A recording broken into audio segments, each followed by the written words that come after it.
Let's talk about activities and calendars in LifeShare 2.0. Activities are crucial to creating an engaging environment for seniors, and LifeShare makes managing them simple. On your user homepage, you can use the day at a glance to get an overview of all activities across all units in your campus.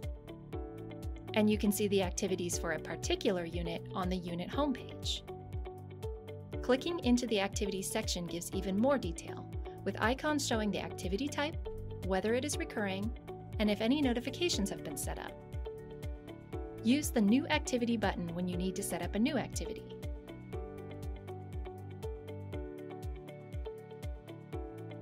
You can choose whether the activity occurs just once or if it should repeat on a recurring basis. You can also set up notifications to help remind residents before an activity begins. You can hand-select residents to notify, or choose to notify everyone in a custom community. You can select a special background to be used in the slideshow when this activity occurs. And if needed, you can tag the activity to show up in multiple unit slideshows.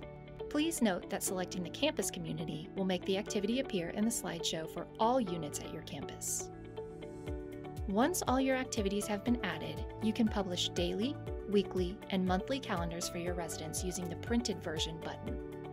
For monthly calendars, choose whether to include activity types and start times.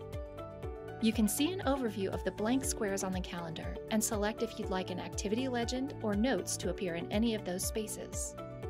Click Publish. Then, click to access the one- or two-sided version.